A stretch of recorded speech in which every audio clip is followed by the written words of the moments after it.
बिस्मिल्लाहिर्रहमानिर्रहीम अस्सलाम वालेकुम वरहमतुल्लाहि वबरकातुहू। लाखों करोड़ों दुरूद व सलाम आका सल्लल्लाहु अलैहि वसल्लम की ज़ात अक़दस पर और आपकी आल पर। My name is Mohammad Rehan Khan and you are watching my YouTube channel. तो चलते हैं आज के टॉपिक की तरफ।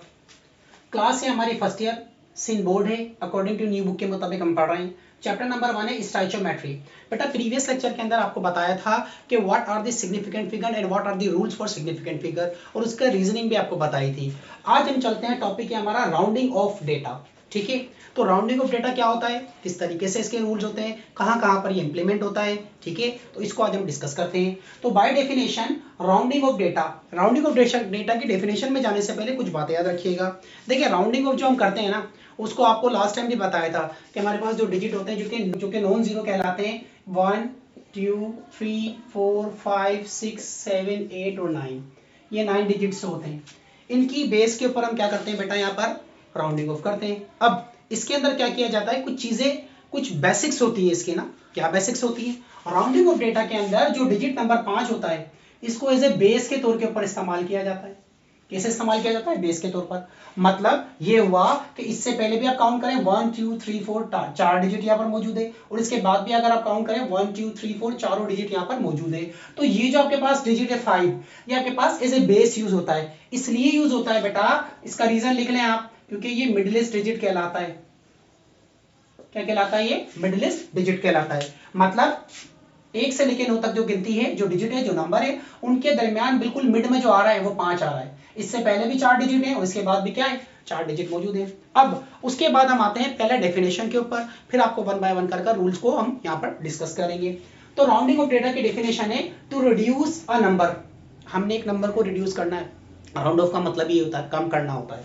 To reduce a number up to desired significant figure, जितने हमें सिग्निफिकेंट डिजिट्स चाहिए होते हैं क्वेश्चन के अंदर, उतने ही हमें आंसर के अंदर मतलब लेकर आने होते हैं। अब सर हमें कैसे पता चलेगा कि हम कितने नंबर ऑफ डिजिट के अंदर उसको राउंड ऑफ करें, तो इस बात को ध्यान में रखिएगा, जो क्वेश्चन के अंदर सबसे कम नंबर ऑफ सिग्निफिकेंट फिगर की आपको कैलकुलेशन दी गई हो, जैसे फॉर एग्जांपल अगर आपसे कहा जाए बेटा कि आपके पास रकम है 1.5 प्लस कर दें 2.031 के अंदर। ठीक है, अब देखिए 1.5 आपके पास कितने डिजिट है, 2 हैं, तो यहां पर आप लिख दें 2 डिजिट है। यहां पर 2.031 यहां पर आपके पास 4 डिजिट है, तो इन दोनों में ये 4 थे और ये 2 थे। तो जो कम से कम क्वेश्चन के अंदर आपको डिजिट दिए हुए होते हैं, उतने ही डिजिट्स के अंदर आपको आंसर लेकर आना होता है after rounding off. Round of करने के बाद आपको उतने ही डिजिट के अंदर क्या करना होता है, आंसर लेकर आना होता है। तो चलते हैं हम दोबारा से इसकी एक्सप्लेनेशन के ऊपर। To reduce a number up to desired significant figures, हमने नंबर को रिड्यूस करना है, जो भी हमारा रिजल्ट आता है उसको वन बाय वन करके हमने ड्रॉप करना है। ये एक प्रोसीजर होता है, कैसे होता है आगे फर्दर बताते हैं। Up to desired significant figure का मतलब है कि क्वेश्चन के अंदर जो कम से कम सिग्निफिकेंट डिजिट वाला नंबर है, उसके अंदर आपने उतने ही डिजिट के अंदर आपने राउंड ऑफ करके आंसर लेकर आना है। एंड एडजस्ट, और फिर आपने क्या करना है, एडजस्ट करना होता है। द लास्ट रिपोर्टेड डिजिट, आखिरी जो डिजिट होता है उसको आपने एडजस्ट कर बताना होता है कि हाँ भाई इतने में हमारा आंसर आ गया और आखिरी डिजिट हमारा ये बना, तो उसको हम कहते हैं is called rounding off data. Is it clear? I hope आपको ये बात समझ में आई होगी। तो चलते हैं रूल्स की तरफ। ठीक है, रूल नंबर 1 है हमारा, बहुत सिंपल रूल है। If the digit is to be drop, अगर हम किसी डिजिट को ड्रॉप करना चाहें, इज लेस देन 5, मतलब 5 से क्या हो, कम हो। आइएगा इसी के ऊपर, अगर आपके पास डिजिट 4 आ जाए, 3 आ जाए, 2 आ जाए, ठीक है, if the digit is to be drop is less than 5, 5 के इस तरफ वो जो ग्रीन एरो बनाया है, लेस देन 5, तो रूल कहता है देन सिंपली ड्रॉप इट, आपने उसको क्या कर देना है, सिंपली ड्रॉप कर देना है। फॉर एग्जाम्पल हम यहाँ पर ले लेते हैं, आपकी किताब के मुताबिक हम यहाँ पर एग्जाम्पल ले लेते हैं। हमारे पास गिवन दिया हुआ इन्होंने 5.7342, ठीक है बेटा। लेट सपोज हमको इसको 2 सिग्निफिकेंट में कन्वर्ट करना है। ठीक है, तो आप देखें लास्ट डिजिट ये लेस देन 5 है, ग्रेटर देन 5 है, बेटा ये लेस देन 5 है, तो आप क्या करेंगे, सिंपली इसको ड्रॉप कर देंगे। ठीक है, आपने ड्रॉप कर दिया, तो आगे क्या बच गया, 437.5। तो पहले आपके पास 1 2 3 4 5 सिग्निफिकेंट फिगर थे, अब आपके पास कितने बच गए, 1 2 3 4, सिर्फ कितने बचे, 4 सिग्निफिकेंट डिजिट बच गए। Is it clear? आइएगा इसके ऊपर, अब आखिरी डिजिट ये है, लास्ट डिजिट। ठीक है, ये 4 है, 4 इज आल्सो लेस देन 5, तो आप क्या करेंगे, इसको भी सिंपली ड्रॉप कर देंगे। जब बेटा आप इसको भी सिंपली ड्रॉप करेंगे तो आपके पास क्या बच जाएगा, 37.5। ठीक है, तो अब आपके पास कितने सिग्निफिकेंट फिगर बच गए, 3 सिग्निफिकेंट फिगर या 3 सिग्निफिकेंट डिजिट बच गए। ठीक है, उसके बाद आप देखिएगा इस वाली वैल्यू को 5.73, 3 इज आल्सो लेस देन 5, तो जब आप इसको भी ड्रॉप करेंगे तो उसका रिजल्ट आगे लिख रहे हैं, इट विल बी ओनली 5.7, तो कितने सिग्निफिकेंट फिगर बन गए आपके पास, 2 सिग्निफिकेंट फिगर बन गए, this will be your answer. Is it clear? तो बहुत सिंपल है कि अगर आपके पास कोई डिजिट लेस देन 5 आ जाए, आखिरी डिजिट 2 था, लेस देन 5 था, तो आपने इसको सिंपली ड्रॉप करा, 4 बच गया। फिर आखिरी डिजिट हमारे पास 4 बना, जो 4 जो था बेटा वो भी लेस देन 5 था, उसको भी हमने सिंपली ड्रॉप करा, तो हमारे पास आखिरी डिजिट 3 बच गया। 3 इज आल्सो लेस देन 5, हमने इसको भी ड्रॉप करा, तो अब हमारे पास आखिरी डिजिट क्या बच गया, 7 बच गया। लेकिन क्योंकि रूल हमारे पास लेस देन वाला था, तो हमने इसको यहीं पर ही क्लोज कर दिया, 2 सिग्निफिकेंट फिगर हमारे पास आंसर आ गया। चलते हैं अगले रूल की तरफ। रूल नंबर 2 आपसे क्या कहता है, रूल नंबर 2 कहता है if the digit is to be drop, आपने जिस डिजिट को ड्रॉप करना है, जो आखिरी डिजिट होगा हमेशा वही ड्रॉप होता है। If the digit is to be drop is greater than 5, अब आपके पास क्या हो डिजिट, आपके पास it should be greater than 5, यानी कि 6 भी हो सकता है, 7 भी हो सकता है, 8 भी हो सकता है, 9 भी हो सकता है।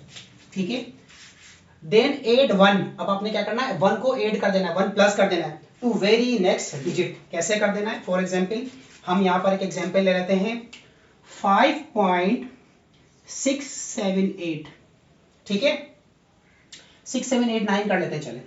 तो अब आपके पास देखें 1 2 3 4 5, यहां पर भी हमने कितने सिग्निफिकेंट डिजिट लिए बेटा, 5 लिए।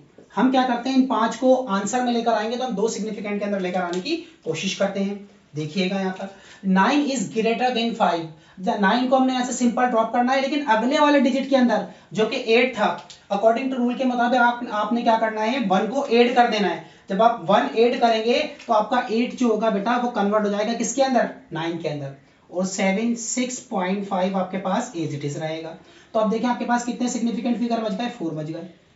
अब आपके पास आखिरी digit is also greater than 5, तो अब हमने क्या करना है, इसको ड्रॉप करना है, लेकिन इसको ड्रॉप तो करेंगे, इसको ड्रॉप करने के साथ साथ हम क्या करेंगे, अगला वाला डिजिट जो वेरी नेक्स्ट डिजिट होगा उसमें 1 क्या करेंगे, प्लस कर देंगे। इस तरीके से जैसे इसमें 1 प्लस करा था, ऐसे इसमें भी 1 प्लस करेंगे, तो 7 आपके पास कन्वर्ट हो जाएगा 8 के अंदर, और 5.6 है। अब आपके पास जो डिजिट की तादाद हो गई बेटा, ये 3 सिग्निफिकेंट के अंदर आ गई। आपके पास कितने सिग्निफिकेंट हो गई, 3, लेकिन हमने क्योंकि आंसर लेकर आना था 2 सिग्निफिकेंट के अंदर, तो अब आखिरी डिजिट आपके पास क्या है, it is also greater than 5। तो अब आपने क्या करना है, सिंपल यहां पर बता रहे हैं आपको, इसको भी आप 5 को 5.68 था आपके पास, जब आप 8 को ड्रॉप करेंगे तो 6 के अंदर बेटा आप 1 प्लस करेंगे, 1 प्लस करेंगे तो आपके पास आंसर क्या आ जाएगा, 5.7। क्या आंसर आया आपके पास, 5.7, और आपके पास यही 2 सिग्निफिकेंट फिगर आ गए इस तरीके से। अगर आप इसको 1 में करना चाहें तो आप 7 को भी ड्रॉप कर दें, 7 is also greater than 5, greater than 5 है, तो इसको आप ड्रॉप करेंगे तो 5 के अंदर 1 प्लस करेंगे तो आपके पास आंसर क्या आ जाएगा, 6, तो आपके पास 1 सिग्निफिकेंट फिगर आ गया, this will be your answer. Is it clear? तो अब आप भले रूल भी ना याद रखें, सिर्फ 1 से लेकर 9 तक डिजिट को याद रखिएगा। याद रखिएगा 5 बेस है, 5 से लेस देन हो तो कुछ भी आपने ऐड नहीं करना, 0 ऐड करना, मतलब कुछ भी ऐड नहीं करना, सिंपल ड्रॉप करना है। और 5 के बाद बड़ा का डिजिट आ जाए 6 7 8, तो आपने आखिरी डिजिट को ड्रॉप करना है, लेकिन उसके अगले वाले के अंदर क्या करना है, 1 ऐड कर देना है। आप रूल्स को भी याद ना रखें, सिर्फ आप एक इस तरीके से आप नंबरिंग कर लें, और उसके बाद आप इस तरीके से मतलब आप आसानी के साथ इन रूल्स को या इस कैलकुलेशन को सॉल्व कर सकते हैं। तीसरे रूल पर आइएगा, लेस देन 5 भी हो गया, ग्रेटर देन 5 भी हो गया। अब कैसे पता चलेगा कि भाई अगर एग्जैक्टली 5 आ जाए, तो कहता है if the digit is to be drop is exactly 5, अगर आखिरी डिजिट खुद ही 5 आ जाए तो कहता है देन 2 पॉसिबल सिचुएशंस आर, तो 2 किस्म की पॉसिबल सिचुएशन होती है ड्यू टू इवन। बेटा इस बात को ध्यान में रखिएगा, आपने ये देखना है, फॉर एग्जांपल हमारे पास वैल्यू है 1.675, ठीक है, या 645 देख लेते हैं, चलिए ये वैल्यू है हमारे पास, आखिरी डिजिट हमारे पास क्या है, एग्जैक्टली 5। तो कहता है ड्यू टू इवन, आपने ये देखना है कि इस 5 के बाद वाला अगला डिजिट क्या है, इवन है या ओड है, तो मैंने इवन लिया है 4, चाहे 5 से लेस देन इवन आए, 4 आए 2 आए, या 5 से ग्रेटर देन इवन आए, 6 आए 8 आए, रूल सेम रहेगा ये, ठीक है बेटा। तो ड्यू टू इवन को याद रखिएगा कि आखिरी डिजिट तो हमारे पास 5 था, उसके बाद वाला डिजिट हमने ऑब्जर्व करना है कि इवन है या ओड है, तो हमारे पास हमने इवन लिया है, तो रूल इसके मुताबिक यही रहेगा कि सिंपल आपसे कह रहा है सिंपली ड्रॉप, आपने क्या करना है, सिंपल इसको ड्रॉप कर देना है, कुछ भी एडिशन नहीं करनी अगले वाले डिजिट के अंदर, मतलब 5 को आपने क्या करना है, ड्रॉप कर देना है, और 4 के अंदर कोई भी ऐड आपने नहीं करना। और आगे मैंने बता भी दिया, सेम एज रूल नंबर 1, जैसा कि रूल नंबर 1 था कि अगर लेस देन 5 आए तो सिंपल ड्रॉप कर रहे थे, इसी तरीके से अगर 5 के बाद अगला वाला डिजिट आपके पास इवन आ जाए तो आपने सिंपल क्या करना है, ड्रॉप करना है। तो इसको आगे हम सिंप्लीफाई कर लेते हैं। इस वक्त हमारे पास 2 2 4 सिग्निफिकेंट फिगर था, हम 4 3 में आंसर ले आते हैं इसका ना, ठीक है, ताकि हमारे लिए एक एग्जांपल की जगह और डिजिट बच जाए। तो मैंने क्या करा 1.64 इसको सिंपल ड्रॉप कर दिया। ड्रॉप कर दिया तो अब मेरे पास कितने सिग्निफिकेंट फिगर बच गए बेटा, 3 सिग्निफिकेंट फिगर, ये मेरे पास आंसर। एक और एग्जांपल ले लेते हैं, फॉर एग्जांपल 85।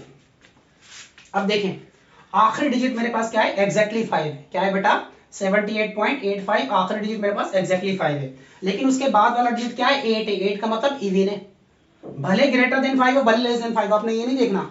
जब आखिरी डिजिट एग्जैक्टली 5 आ जाए तो आपने उसके बाद वाले डिजिट को देखना है, या उससे पहले वाले डिजिट को आप कह सकते हैं देखना है कि वो इवन है या ओड है। तो इवन है तो आपने यही रूल को अप्लाई करना है। आप 5 को सिंपल ड्रॉप कर देंगे और 78.8 आपके पास 3 सिग्निफिकेंट फिगर इसके अंदर आंसर आ जाएगा। इज इट क्लियर, बात समझ में आ रही है? तो इवन के अंदर there will be no addition, लेकिन जब ओड आ जाए ड्यू टू ओड तो कहता है add 1 to very next digit, अगले डिजिट के अंदर आपने 1 ऐड करना है। और आगे लिख भी दिया सेम एज रूल नंबर आपके पास 2, जो रूल नंबर 2 था उसी की तरह आपने एज इट इज यहाँ पर इंप्लीमेंटेशन करना है। फॉर एग्जाम्पल हम यहाँ पर एक डिजिट ले लेते हैं, नंबर ले लेते हैं। एग्जाम्पल है हमारे पास 1.635। अब देखिए 3 मैंने जानबूझ के लिया है, अगर 3 नहीं है मैं 1 ले लेता हूँ, चले और भी छोटी रकम ले लेता हूँ, लेकिन 1 भी तो ओड है ना बेटा। तो 5 के बाद अगला डिजिट क्या है, ओड है। तो हमने क्या करना है, 5 को तो ड्रॉप करना है, लेकिन अगले वाले डिजिट के अंदर मैंने 1 ऐड कर देना है। तो 1 आपके पास किस में कन्वर्ट हो जाएगा, 1.6 और आगे आ जाएगा 2। तो आपके पास कितने सिग्निफिकेंट फिगर बच गए, 3 सिग्निफिकेंट फिगर बच गए 4 से, और इस वक्त आपके पास थे 4 significant figure. So this will be our answer. Is it clear? इसी तरीके से एक और एग्जांपल ले लेते हैं। यहाँ पर हम लेट सपोज यही एग्जांपल उठा लेते हैं हम 78 पॉइंट और हम ले लेते हैं अब 7, ठीक है 5, 78.75। हमने इसको 3 सिग्निफिकेंट के अंदर आंसर लेकर आना है। इस वक्त हमारे पास 4 सिग्निफिकेंट है। रूल है हमारे पास, अगर आखिरी डिजिट एग्जैक्टली 5 आ जाए और उसके बाद वाला ओड आ जाए, ठीक है बेटा, तो आपने 5 को ड्रॉप करना है और अगले वाले में आपने 1 को प्लस कर देना है। तो 1 को जब प्लस करेंगे तो 7 कन्वर्ट हो जाएगा आपके पास 8 के अंदर, ठीक है, और 78 आपके पास एज इट इज रहेगा। तो आपके पास कितने सिग्निफिकेंट फिगर बच गए, 3 बच गए। This will be our answer. So now इस बात को ध्यान में रखिएगा, ऐसा क्यों किया, व्हाट इज द लॉजिक, कि ऐसा क्यों किया कि आपने इवन नंबर को ड्रॉप नहीं करा, लेकिन ओड को जब इवन नंबर के अंदर ड्रॉप करने के बाद कुछ ऐड नहीं करा, लेकिन ओड नंबर के अंदर बेटा जब ड्रॉप किया 5 को तो आपने 1 ऐड क्यों किया। आइएगा लॉजिकल रीजन के ऊपर, सुनिएगा इस बात को। बेटा टॉपिक का नाम है राउंडिंग ऑफ। राउंडिंग ऑफ का मतलब किसी चीज को इरेज करना, रिड्यूस करना, कम करना, ना कि बढ़ाना। सुनिएगा इस बात को, जब भी आपके पास इवन डिजिट आता है, इवन डिजिट आता है, ठीक है, और हम उसको 2 के टेबल से डिवाइड करते हैं, तो किसी भी इवन को आप 2 से डिवाइड करें तो आपके पास एक सिंगल डिजिट आंसर आएगा। फॉर एग्जांपल आपने बेटा 2 को 2 से डिवाइड करा, आंसर आ गया 1। एक सिग्निफिकेंट फिगर था तो आंसर भी कितना है, एक सिग्निफिकेंट फिगर। फॉर एग्जांपल आपने क्या करा, 4 को 2 से डिवाइड करा तो आंसर आ गया 2। 4 एक सिग्निफिकेंट डिजिट था सिंगल, तो आंसर भी क्या है, एक सिग्निफिकेंट फिगर। आगे चलिएगा 6 लिया, 6 को 2 से डिवाइड करा, 3 आंसर आ गया। 6 एक सिग्निफिकेंट डिजिट था तो आंसर 3 जो आया वो भी कितने सिग्निफिकेंट आया, एक ही आया। Is it clear? आप आइएगा 8 के ऊपर। 8 को हमने 2 से डिवाइड करा तो हमारे पास 4 आंसर आया। 8 एक सिंगल सिग्निफिकेंट डिजिट था तो आंसर हमारे पास कितने सिग्निफिकेंट डिजिट आया, एक ही आया। इस बात को ध्यान में रखिएगा कि राउंडिंग ऑफ का मतलब होता है हमने डिजिट को कम करना है, ना कि बढ़ाना। तो इवन के लिए हम इसलिए ऐड नहीं करते क्योंकि बेटा इस बात को ध्यान में रखिएगा कि इवन को भले अगर आप 2 से डिवाइड भी करें तो आपके पास जितने सिग्निफिकेंट डिजिट होते हैं उतने में ही आंसर आता है। फिर आप उसको अकॉर्डिंग टू रूल के मुताबिक इरेज कर देते हैं लास्ट वन, तो आपके जो डिजिट्स होते हैं वो 1 बाय 1 करके कम होना शुरू हो जाते हैं। लेकिन जब ओड आता है तो इस बात को ध्यान में रखिएगा, ऐसा क्यों था कि ओड के अंदर हमने 1 प्लस किया और उसको इवन क्यों बनाया, आइएगा बताते हैं आपको। आज 3 को डिवाइड करता हूँ 2 से, तो अब मेरे पास जो आंसर आएगा वो क्या आएगा, 1.5। एक सिग्निफिकेंट फिगर था 3, लेकिन मेरे पास जो आंसर आया वो कितने सिग्निफिकेंट आ गए, 2 आ गए। तो मतलब मेरे पास राउंडिंग ऑफ के अंदर डिजिट बढ़ रहे हैं, ना कि कम हो रहे हैं। मुझे डिजिट को रिड्यूस करना था, राउंडिंग ऑफ करना था, और यहां पर जब मैंने 2 से डिवाइड करा 3 को तो बजाय वो कम होने के वो क्या हो गया, बढ़ गया। तो इस बात को ध्यान में रखिएगा कि यहाँ पर जो डिजिट होता है वो बढ़ता है, तो इसलिए क्या करते हैं कि 3 के साथ हम अगले वाले डिजिट के अंदर 1 पुट कर देंगे। ताकि वो क्या बन जाए आपके पास, ओड बन जाए, सॉरी इवन बन जाए। ओड के अंदर हम 1 ऐड कर देंगे ताकि वो क्या बन जाए, इवन बन जाए। और इवन को अगर आप 2 से डिवाइड भी करेंगे तो आंसर आपके पास क्या आएगा, एक सिंगल सिग्निफिकेंट फिगर ही तो आएगा। तो इस बात को ध्यान में रखिएगा कि इसलिए ऐसा होता है यहाँ पर कि ओड को हम पहले कन्वर्ट करते हैं इवन के अंदर, क्योंकि इवन नंबर अगर एक डिजिट होगा तो एक ही आंसर देगा आपको, उसका आंसर भी अगर आप 2 से डिवाइड करेंगे तो एक सिंगल आंसर देगा। लेकिन बेटा जब ओड नंबर आ जाएगा, 3 आ जाए, 5 आ जाए, 7 आ जाए, 9 आ जाए, तो फिर आपके पास वो डिजिट को आपकी न्यूमेरिकल वैल्यू के अंदर बढ़ा देगा। जबकि हमारे टॉपिक के अंदर हमने उनको क्या करना होता है, राउंड ऑफ करना होता है, इरेज करना होता है। सो आई होप आपको आज मेरा टॉपिक समझ में आया होगा। मेरा टॉपिक आपको समझ में आया है तो मेरे चैनल को काइंडली लाइक करें, शेयर करें, सब्सक्राइब करें और बेल आइकन को प्रेस करें। अब तक के लिए इतना ही, मिलते हैं अगली वीडियो के साथ। अल्लाह हाफिज।